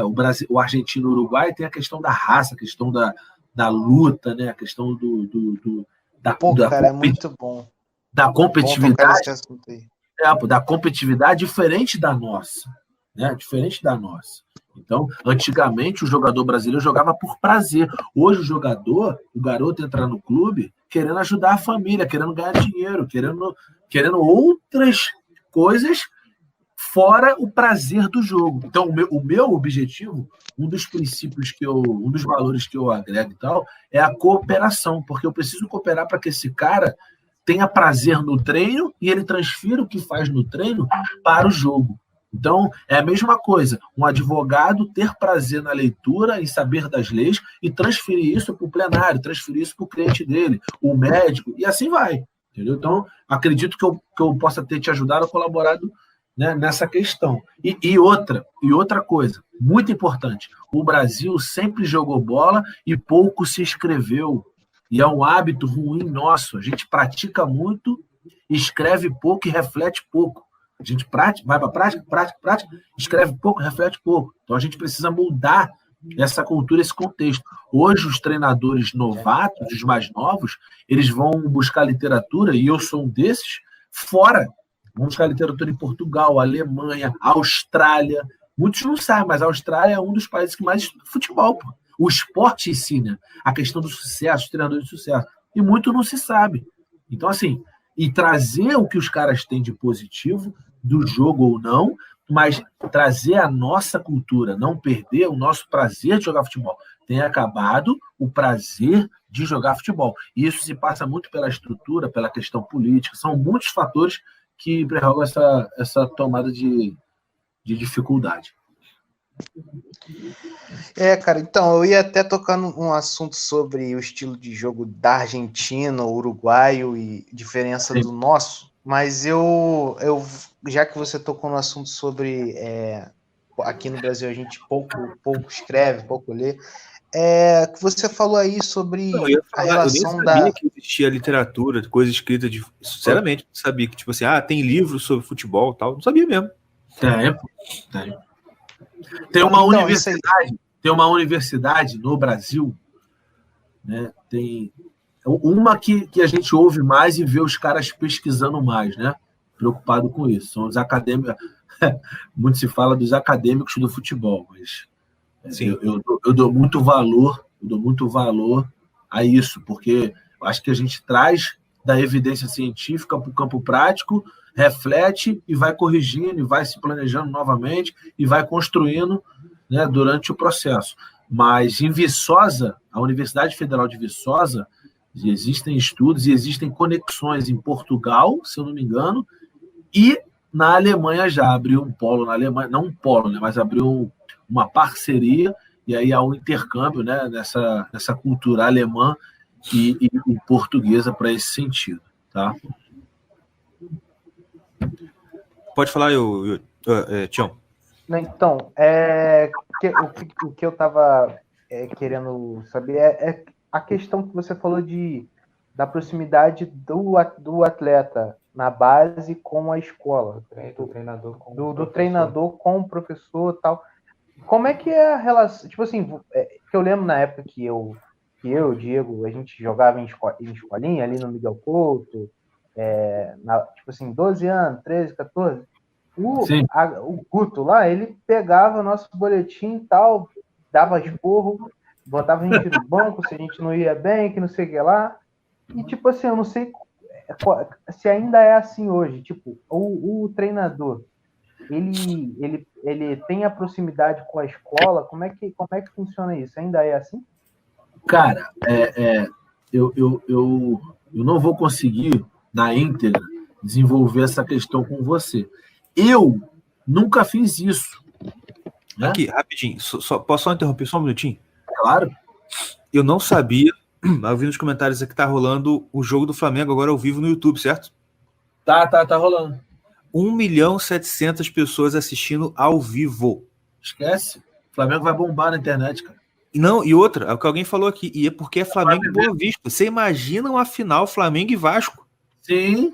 O YouTube vai quebrar, pô. Pô, isso aí mesmo. Ah, doido. Não, alguém falou. Agora eu entendi que o pessoal falando acabou o Globo. Agora eu tô entendendo. Não, e não é só o Flamengo, não, cara. Se você botar o Botafogo, porque um estádio de futebol comporta aí hoje no Brasil no máximo 80.000 pessoas. Mas olha o tanto que fica de fora nesse cenário. Então, assim, E aí eu vou falar uma coisa aqui que raça desunida, que é professor, que é no futebol, é uma raça desunida. Porque em algum momento você ganha ou você perde. Uns ganham mais, outros ganham menos, um perde mais, outro menos. Não tem para onde correr. Esse é o cenário mundial. Então, que o mais rápido possível os clubes entendam isso e corram para as mídias, corram para a internet, porque o retorno financeiro vai ser absurdo. E o nível do futebol, vai subir, vai subir de patamar. Entendeu? Não, mas isso aí é mal de brasileiro em geral, cara. Brasileiro, a característica, o principal pecado do brasileiro é a inveja. Inveja. Sabe qual é o problema? Aí eu vou falar que teve uma discussão dos grupos de treinadores aqui. Ah, mas o Flamengo está querendo... Gente, peraí. Se eu tenho um clube que está estruturado, que está crescendo, quem está por baixo, é hora de eu me movimentar para competir. Para fazer igual. Você está entendendo? Ah, não, eles querem trazer o Flamengo para baixo. Eles querem trazer o São Paulo para baixo. Eles querem botar por baixo. Exatamente. Pô, isso não existe. Sem querer falar de mudar de assunto, mas esse meu amigo aqui, que é empresário na cidade, ele tava também pé da vida por isso. Porque no grupo de WhatsApp de empresário, o nego tava reclamando da galera que tá abrindo. Não existe. Queria denunciar a galera que tava abrindo. Entendeu? É isso, o pessoal não quer crescer junto, quer que todo mundo fica na mesma merda que tá ele. Perfeito, é isso. E isso aí, cara, se você for ver historicamente no Brasil, e talvez vocês saibam melhor do que eu, né? O Brasil não teve nenhuma revolução. O Brasil é muito novo. O Brasil é uma criança de fraldas, na minha visão. Em termos de grandes potências. O Brasil é uma criança de fralda, cara. O Brasil nunca teve uma revolução de fato, uma coisa que, tipo assim, não, agora o negócio vai ter que andar. A gente vem de pedagogias, né, de ensinos super defasados, cara. E eu falo por mim, né, falo por outros amigos também que hoje em dia sofrem pô, era o mínimo, era para todo aluno, quando chegasse ao final do ensino médio, sair pelo menos com uma língua estrangeira, facilmente falando. Aí você tem que ir para o curso, você tem que... Enfim, hoje você tem a internet. Uhum. Olha só, uma língua e educação financeira. Eu estou falando com os meus atletas lá no Resende, pelo Zoom, sobre educação financeira. Um garoto virou e falou assim para mim: caraca, professor, que é isso? Como assim, dinheiro? Estudar dinheiro? Os caras não sabem, cara. O pai a mãe não... Não, você falou que no ensino médio tinha que sair com uma língua estrangeira. Meu irmão, eu sonho em estar vivo para ver o dia que o pessoal vai sair da faculdade, vai sair da pós-graduação falando português certo. Pô, você agora foi cirúrgico. Olha, eu já fiz faculdade, já acabei já há um tempo, tem um tempinho. A minha esposa, ela acabou ano passado. Meu irmão, ela tinha colega de classe dela que eu não tô falando que o cara cometia erro gramatical, sabe? Tipo, escreveu caçar com C cedilha quando era para escrever com 2 S. Não. O cara, um dia ela falou: vou fazer trabalho em grupo com fulano, beltrano e ciclano. Me ajuda aqui a editar o trabalho? Tá. Cadê a parte do fulano? Tá no e-mail. Mano, eu fui pegar o e-mail. Eu juro pra você, eu não entendi o que ele quis dizer. Não dava pra entender. Você tinha palavras lá, eu sabia as palavras. Eu sei que significa essa palavra. Eu sei que significa aquela. Só que, olha só, e era assim, era para ser uma parte dentro de um trabalho que tinha que ter, sei lá, 10 páginas. Nossa. O cara mandou 5 linhas escritas no e-mail e que você não conseguia entender a frase. Você não conseguia entender a frase. Tá entendendo? Enfim, mas segue aí. Eu trabalhei em escola, cara. Eu sofri. Um dos motivos de eu ter saído de escola é porque eu não consegui. Eu tive muita dificuldade. A minha coordenadora, os coordenadores tapados, sabe? Os caras. Eu falei assim: meu conteúdo esse bimestre agora é, vamos supor, eu dei atletismo. Que isso? Atletismo? Nunca vi isso? Eu falei, gente, é um conteúdo. Se você não sabe, é um esporte olímpico. É um esporte olímpico. Aí tu tem que ouvir baboseira. Não, baboseira de um coordenador de escola que ganha 3 vezes mais que você, incompetente. É o que mais tem. Então, assim, aí eu falei, quer saber? Eu tô no lugar errado, não é possível. Porque eu não vou mudar isso, cara. Eu não tenho poder pra mudar isso. Cara, é fogo, olha só. Dizendo que eu falei de... Olha só, eu vou falar uma coisa aqui, eu vou tentar me esforçar para não falar tudo, porque eu não quero ser pego. Mas olha só. Eu não quero ser pego. Rapaz, eu trabalho com advogados, eu trabalho com pessoas que trabalham na justiça.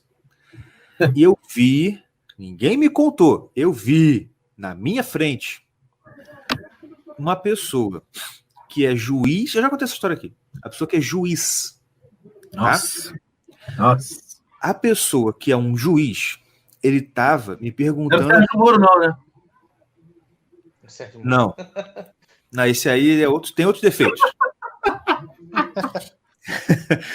Que é o seguinte, meu irmão, eu vi um juiz me perguntando assim: senhor Caverna, eu vi aqui, que a gente tem que falar com o povo, esclarecer o povo sobre essa questão aí, porque era uma época que estava tendo eleição. Aí ele falou assim,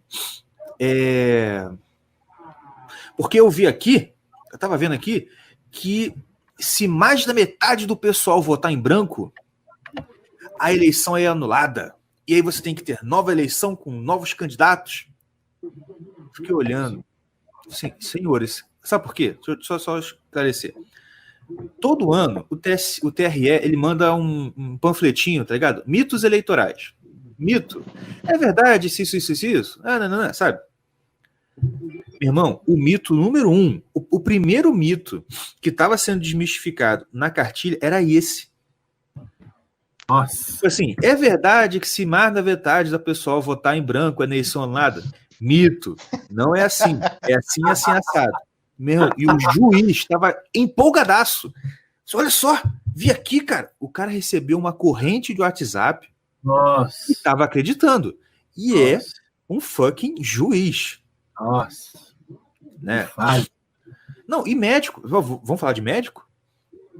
Meu irmão, eu descobri esses dias que sabe como é que médico... Cara, fale médico não, que eu tenho filho, cara.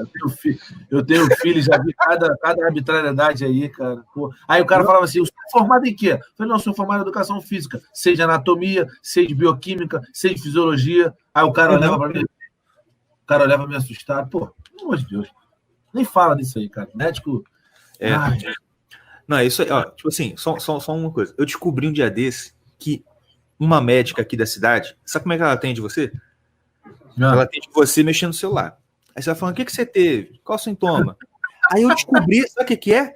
Tem um aplicativo que eles usam, que você põe o sintoma, dá o play, e ele te manda lá a receita já prontinha. O remédio, tudo, né? O cara não te olha, não ouve seu coração, nada. Ele tá lá no celular. E pum. Nossa. Cara, um dia eu tava cortando cabelo. O cara falou assim, e o cara que tava cortando minha frente era médico, era um nordestino. Aí ele falou assim: olha, eu vou falar pra vocês. Se eu fosse paciente, eu teria muito medo de ser atendido por esses médicos que tem aí. Porque esses caras, eles não saem da faculdade, não faz uma especialização, não faz nada. Eu teria medo de ser atendido. Falei assim, cara, é verdade, cara. Porque você vai para a mão de um cara que ele pode passar um remédio que você pode ficar todo ferrado e você não vai saber por quê. Sim. Entendeu? Quando você, às vezes você lendo a bula, você fala assim, peraí, mas eu não... Um dia eu fui levar minha filha, falando de filho, né? Fui levar minha filha que ela tava com problema de tosse. Aí o cara olhou a garganta dela, tinha lá umas bolinhas. Aí ele falou assim, ela tá sentindo febre? Aí eu, não. Ele, mas vou passar antibiótico mesmo assim. E passou.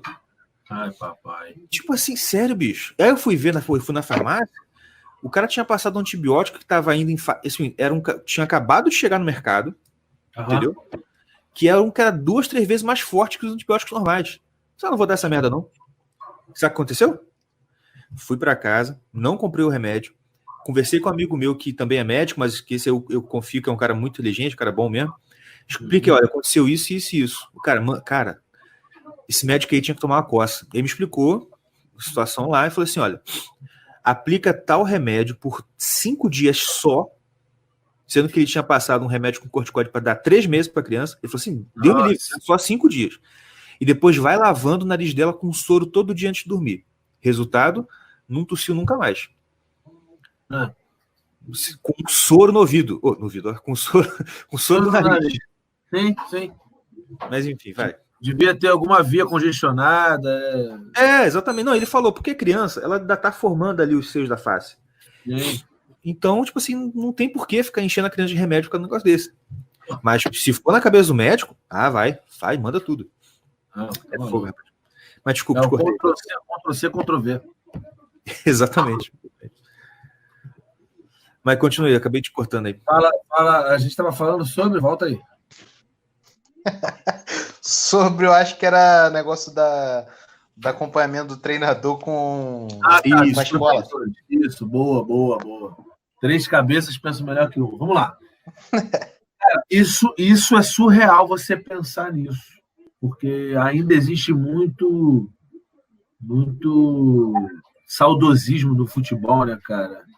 As crianças largam a escola achando que vão ser o Neymar. E a porcentagem ela é muito ridícula, né? Dentro de um funil que você tem, existem estudos aí que mostram que 5% ganham 95% dos jogadores ganham até no máximo 3 salários mínimos, né, cara? Então futebol é muito sonho e muita utopia, muita loucura. Então, e aí você vê um produto super importante, né, que é a vida, é um sonho de uma criança, de um jovem, os pais, né, cara? Os pais, e é cada pai que a gente vê, que a gente enfrenta, que a gente trabalha, que esse processo da escola está muito distante ainda. Lá no Resende, né, com a parceria da PL Academia, existe, a gente vai ter essa preocupação pelo simples fato, nós teremos uma escola dentro do CT. Nós teremos uma escola dentro do CT, o CT não está totalmente formado, totalmente terminado, mas nós vamos ter uma escola. Então, nós teremos acesso aos professores diariamente, né? Nós teremos acesso ao caderno metodológico, qual linha metodológica os professores estão se inteirando. Existe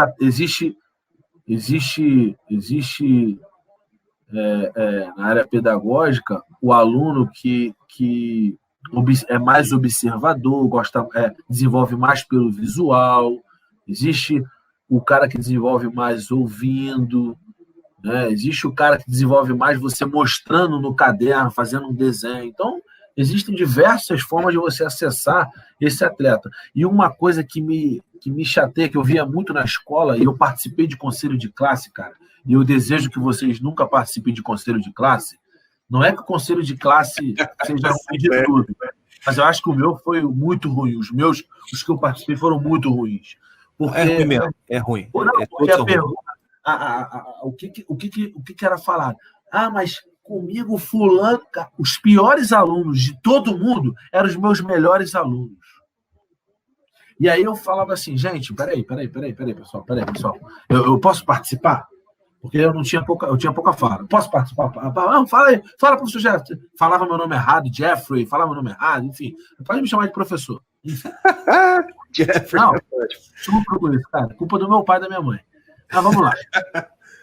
E aí, o que acontece? Eu falava assim, pessoal, como que está sendo a abordagem de vocês? Como é que está sendo a abordagem? Vamos lá, você que é de matemática, qual é o método que você tem utilizado? Cara, eu ouvi professor, mestre, né? Não, o cara é mestre. O cara falar que usava o melhor método possível. Ele não sabe o método que ele dava a aula dele. Aí eu falei assim, tá bom. Eu falei assim, tá bom, de matemática. Eu falei, não, tá bom. Peraí, você, aí fui para de história. A de geografia foi a que melhor contextualizou. Ela passeava, né, nos formatos de ensino, nas pedagogias, ela dava uma passeada e não engessava muito. Então, foi a que melhor, e quando teve Copa do Mundo, a gente fez um trabalho muito legal, né? Questão da geografia dos países, onde estava localizado, né? Do 5º ano para baixo, a gente fez um trabalho bem legal, eu e a professora de geografia. Uma senhora já, cara, mas que professor espetacular. Já era aposentada do Estado, aí estava fazendo hora extra. Eu falei, cara, para com essa vida, tá louca? Não. Se eu parar com isso aqui, eu vou morrer, não vou conseguir aturar meus netos, porque meus netos são de Deus, são bênçãos, mas assim... Então, assim, numa sala com 15 profissionais, eu consegui ouvir um que esclareceu como que estava usando os métodos, cara. Então, assim, tu vê que não é só os... Aí você falou da sua esposa na faculdade, dos alunos e tal, mas não é só os alunos, passa muito... A responsabilidade também é nossa como professor. E tem muito professor tirando o chapéu, tem muito professor não querendo sair da zona de conforto, cara. E os piores, tem muita gente boa, mas a maioria é do serviço público. Por isso, o serviço público é o melhor. Mentira, balela. Isso é história da carochinha. Isso aí é história para boi dormir. Não é, porque os professores são acomodados. Os professores faltam na cara de pau. Os professores não têm aula. Eu estudei em colégio público, colégio particular, público-particular. E eu via a diferença. Fácil. A cobrança no particular, no privado, era muito mais intensa, era muito mais próxima. Coordenação muito mais interessada. Às vezes de formato errado, muito mais interessada. Então, no público, coordenador é um dia na escola. O coordenador, não, vou ter que fazer uma viagem do seminário. O cara postou foto na praia. De Santa Catarina. Aí, quando eu fui ver, o curso dele era só na sexta-feira. Aí o cara foi antes e teve um benefício na época do município, se eu não me engano. Teve um professor da UERJ que foi também nesse congresso lá, apresentou trabalho. Os caras foram com dinheiro público, ficaram uma semana lá no resort e apresentaram um dia de trabalho. Por que não foi no dia anterior? Eles foram passear. E com dinheiro que não era deles. Então, assim, né, eu acho que deve haver incentivo, sim, eu acredito nisso, né, no processo contínuo de desenvolvimento de formação, mas espera lá, você tem que ter medidas para reter isso e para conservar e fiscalizar. Então, essa questão da escola, do professor, do treinador, está muito longe do ideal e está muito longe, tanto na realidade como para o futuro, né, em tempos de tempo. Precisa-se de tempo, precisa-se mediar isso, precisa-se aceitar, porque, às vezes, com que intuito eu vou chegar para o professor e falar que o professor tem que fazer assim, assado? O cara vai achar, aí entra na questão da vaidade, que o senhor Caverna falou. Tem muita vaidade, tem muita inveja, então o cara vai achar que eu estou querendo se meter no trabalho dele. E não é, pô. Você faz duas perguntas. Um profissional que já está há muito tempo no mercado e o cara não sabe responder claramente. Qual o seu propósito? O cara não sabe responder, o cara gagueja, o cara, não, o melhor possível. Pô, isso não existe, pô. Você tem que ter uma linha. Você tem que ter uma linha, você tem que ter algumas coisas para citar, você tem que ter um embasamento. Paulo Freire, cita Paulo Freire, pô. Cortella, cita o Cortella. Mas, meu irmão, cria alguma estrutura e taca fogo, e se baseia nela. Então, essa questão da escola, do professor, do treinador, né, os clubes que têm escola, o Vasco tem escola dentro da instituição, então consegue mediar isso mais próximo. O Fluminense tem feito um trabalho desse também, eu fiz o curso da CBF, Licença B, e o Fluminense está iniciando esse processo, cara. São 2 irmãos lá que administram a base do Fluminense, é o Eduardo e o Gustavo. O Eduardo e Gustavo, acho que são esses os nomes. Um é Eduardo, o outro eu não lembro. Um é treinador agora, mas toda a base é gerenciada por eles.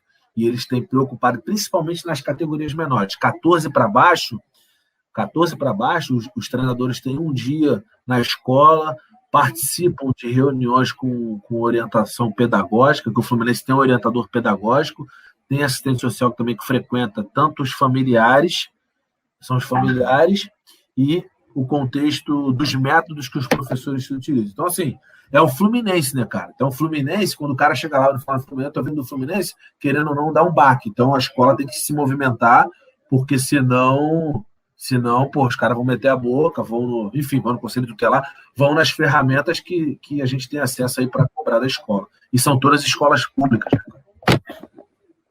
Entendi. Cara, aquele negócio. No fim, pra você ver, uma coisa que eu aprendi contigo agora, eu não imaginava. Mas até no futebol, você vê que o problema das coisas não andar no Brasil é um problema de educação, cara. É falta de preparo de professor, tá ligado? E é o que você falou, porque, por exemplo, pelo que você me falou hoje, até no campo de esporte, no futebol, um mau professor estraga o projeto. Por quê? Porque ele não tem visão, ele não vai olhar o negócio de um jeito, vamos fazer dar certo, né? Enfim. E tudo é um problema de preparação, né? O professor não tem preparação para tocar adiante. É um cara que... é aquele negócio, eu falei antes de você entrar com o cara aqui, tem uma meia hora antes. Mas o que acontece? O problema um dos problemas do Brasil, e quem não falou isso não sou eu, é o Olavo de Carvalho, ele fala que o Brasil, ele é assim, o brasileiro, ele tem impressão, ele acha, e se você for ver, todo mundo pensa assim, primeiro eu vou tocar minha vida, vou trabalhar, aí quando eu aposentar, aí eu vou começar a estudar, vou começar a ser inteligente, né? Aí eu vou começar a querer me estudar para ficar uma pessoa inteligente. Cara, não é assim que funciona, ao contrário, bicho. Né? Tanto em termos da pessoa, quanto em termos de país, assim, nenhum país foi rico antes de ser um país que fosse um país que produzisse muitos intelectuais, muito...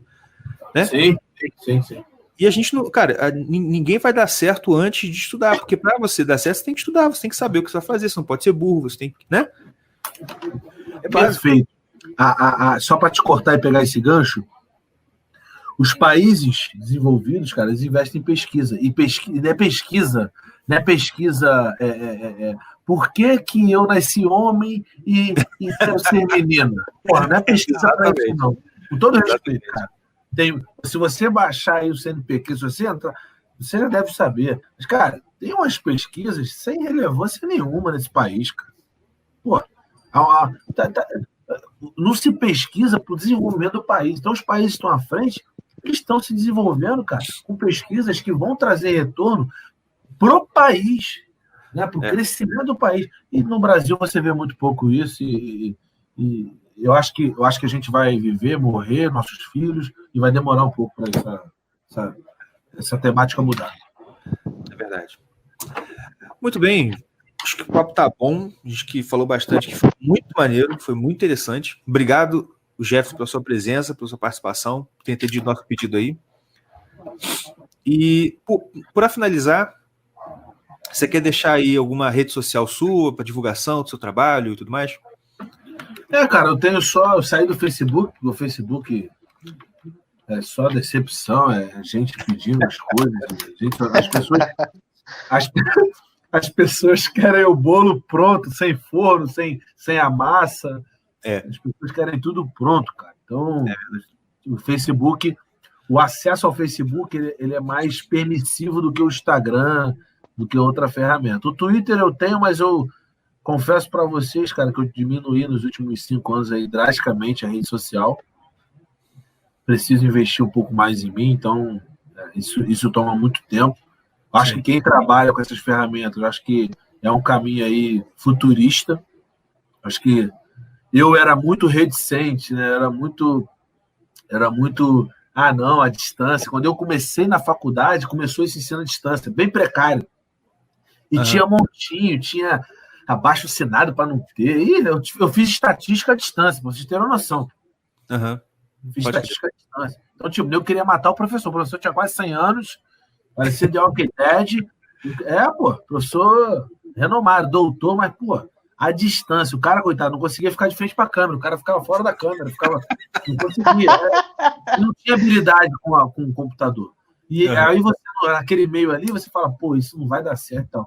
E aí passou-se o tempo, nunca imaginei viver num momento desse.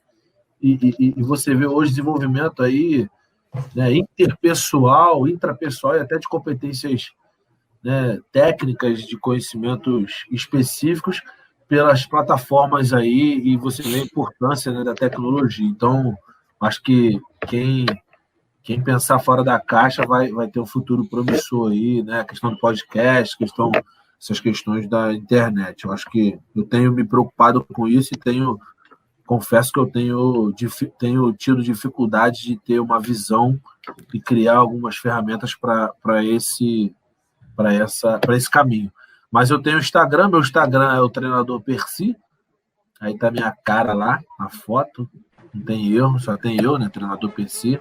E eu tirei o Jeff Percy porque muita gente irrelevante acaba procurando, seguindo, pedindo ajuda. O Instagram, dependendo da pessoa que entrar, né, como os dados, acabou. A internet, um dia só no mês, acabou. Não te perturba mais. No Facebook era pai de jogador, era muita gente, e aí deu uma encheção na cabeça, eu decidi sair do Facebook. Tenho só o Instagram mesmo que eu uso, né, e e-mail, WhatsApp. O WhatsApp acho que é a ferramenta mais... O Telegram agora, eu fiz alguns cursos, né, busquei algumas ferramentas nessa quarentena agora e estou também no Telegram, é o meu nome normal. E o desenvolvimento, né, publicação de artigo, enfim, tem várias ferramentas que eu desconhecia do Telegram, né? Acho que no Brasil que se usa o WhatsApp, lá fora é Telegram. Então, basicamente é isso, cara. E meu WhatsApp, vocês têm, né? Se alguém quiser alguma coisa, alguma dúvida, perguntar, saber do filho para jogar, iniciação, a gente tenta ajudar no que a gente pode e entende. Beleza? Maravilha. Palavras finais aí, Tião, Mordecai. Valeu, cara. Não, só agradecer aí. Foi curto o podcast para tanta informação. Foi muito bom. Verdade. De bola. Passou rápido, verdade. Não, muito obrigado e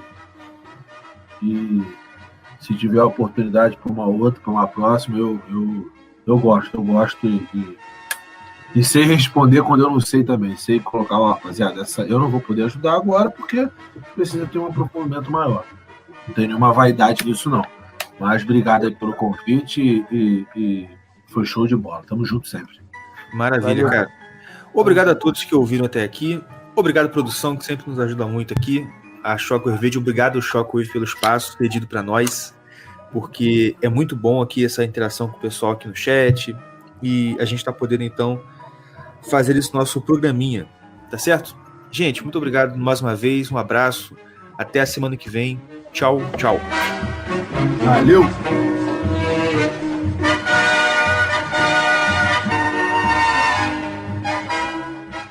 Irmãos Caverna Podcast, o podcast mais retrógrado, mais ultrapassado, mais anacrônico do Ocidente Próximo. Curta, compartilhe e ajude a espalhar a mensagem dos obsoletos. Até porque, quando se está na beira do abismo, o único progresso racional é voltar para trás.